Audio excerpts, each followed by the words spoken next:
Hi everybody, we're going to call this week's lesson Wonder Woman.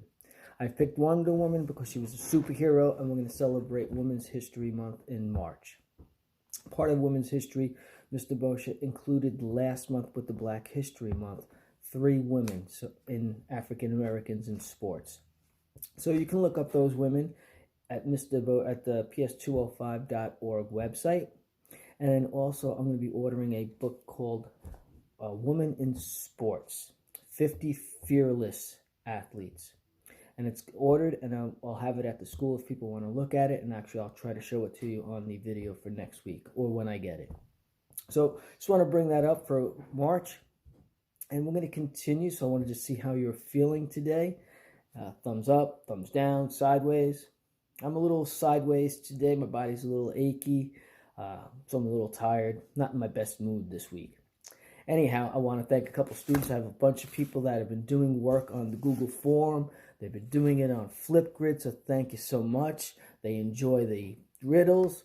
Jazeera in 4th grade. I have Joseph Anthony and Eileen in 2nd grade. Thank you very much. I have a list of students.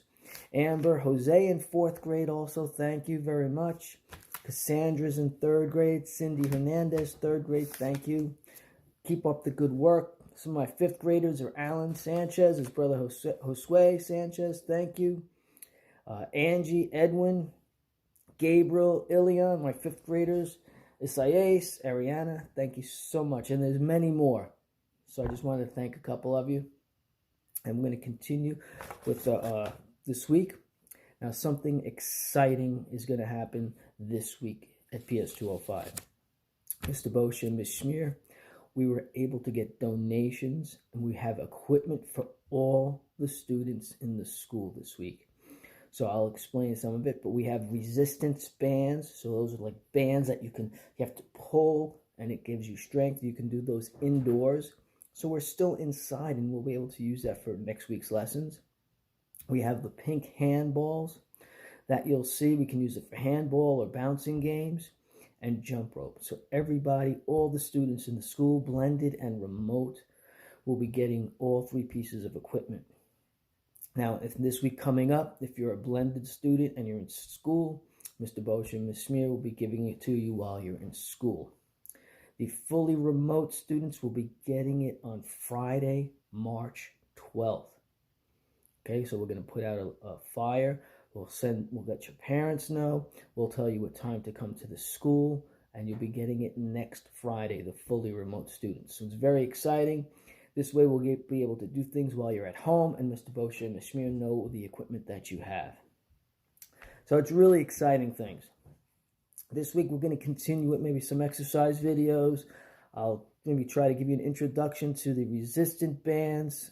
Well, we'll see. I don't know about that. But we'll do the exercise videos. So we're going to continue about health choices and the importance of breakfast. Okay, breakfast is our first meal of the day when we get up. And I want you to think, how do you feel when you have breakfast in the morning? Think about that for a second. I bet you don't even realize or notice anything. Now, think about how you feel when you don't have breakfast. Now you start feeling things, I think. You might have a bellyache. Your head might hurt. You might not be in the best mood. You might not be able to listen to the teacher as well. So when you don't have breakfast, you're going to notice things. When you do have breakfast, everything seems kind of normal. Feels good. Okay? Well, what would a healthy breakfast have in it? Well, you'd have dairy, like milk, cheese, yogurt. You could have fruits, proteins, eggs, a turkey bacon, peanut butter, grains, whole wheat bread, bagels, oatmeal. So those would be some of the healthy choices that you could have. Now, I would stay away from sugary cereals or anything that has a lot of sugar. Okay, let's try to stay away from those foods. Those energy bars, Cliff bars, that's not a breakfast. So make sure you have breakfast. Well, we have a breakfast. What's important about a healthy breakfast? Well, it's going to give you energy. Now, when you have a good breakfast, you can have energy. And you'll be able to last longer and work longer while you have a breakfast. If you have an empty stomach, you get tired. You're not thinking. But when you have food in your body, you have fuel, and you're able to last longer. Right? If I'm a car and my gas tank is full with gas, I can go further. If my gas tank only has a little bit in it, it starts to run out of gas and fuel, and I can't make it. Also, when you have fuel in your body, you're thinking better. You can be more creative with your thinking. So that's another important thing. You're more focused on what you're doing. You're more alert for your surroundings. You can have strength because you feel the energy. You're not moody or grumpy, right? If I'm not eating, I get grumpy. I'm not happy. But if I have something in my stomach, I feel happier.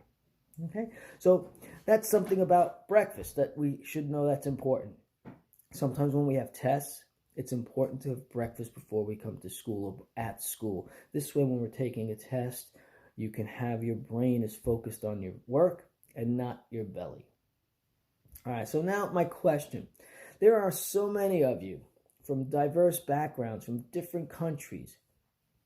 Your families, maybe your grandparents, parents, or maybe you come from another country. Mr. Boccia, a breakfast that I like is oatmeal, and I like putting fruit in it. I have a glass of milk. Maybe I'll have a bacon and egg with whole wheat bread. I have a glass of milk with that. So now I want to know about you. We have diverse backgrounds. Maybe you have the same breakfast I have. So think about maybe a breakfast that you enjoy, or a breakfast that your country is from, your diverse background. I am interested in all different types of food and the first breakfast of the day. So please, on the flip grid, you're going to tell me about a breakfast question. What would be a breakfast you would have? It could be a favorite breakfast that you have, a breakfast from maybe the country that your family is from. So I'm interested in those type of things. So that'll be on the flip grid. This video, I'm going to add to the flip grid. So this way we can learn about different breakfasts. It's kind of fun. And I have a little list. So that's one thing I like to talk about. I also want to talk about our feelings. I try to do something every week about our feelings. We talked about motivation. Now, encouragement. All right, encouragement keeps us motivated. Right? We talked about who motivates you. How does it happen? How do they use the words encouragement? Do people use words to encourage you? Do they use like signs from their language? Like sometimes someone might give you, hey, thumbs up, or like, yeah, or like, keep going. They might give you some encouragement that way. Some ways that I encourage myself, I might put sayings up in my office. I might put sayings in my notebook that I could read that might say, don't give up, keep your head up. I might just keep different clues that can help encourage me to continue. I can write notes in a book. I might read a book, and as I'm reading the book, I take notes to just remind me of certain things that I'd like to remember to help students, to help myself, to help my family. All right, some words that might be encouraging. How do others help me? How will others help encourage me? I try to thinking what people do to encourage me. I like when they say, hey, you did a nice job, nice try. Those are encouraging things to me. I didn't like when people or family members or my brother teased me once when I was a little younger playing baseball. He was laughing because I made a mistake. That hurt my feelings. That didn't help me. All right, so what are things that maybe people might say, oh, I don't think you can do that, or that's no good. Those are things that you might also hear. So that's not, to me, Mr. Boccia, that's not encouraging to me. Some people might not mind, but those are just some words. So I would like you also to think about some words that encourage you. What do people say to help encourage you? And then what are some things that you say to encourage others, to encourage your brothers or sisters or cousins or your grandparents or your parents? All right. Some people, we have teachers, family members, friends, sports coaches. They may say things that really help encourage you. I'd like to hear some of those things that encourage you to do well. It's exciting. It feels good when you're encouraged. I like to say, you know what? Bring my spirits up. When you bring my spirits up, you pick me up, I smile. When you bring me down or put me down, I frown. All right? I want to pick everybody up, so we like to encourage each other.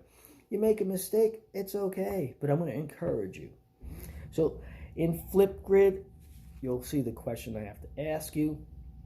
It might be, what if someone said certain things to you? How would you feel? So encouraging words. So it's going to be on Flipgrid, on Google Form. So this is just something that I would like to share with you. I hope you have a wonderful week this week. Enjoy the videos and have fun. All right. Bye-bye.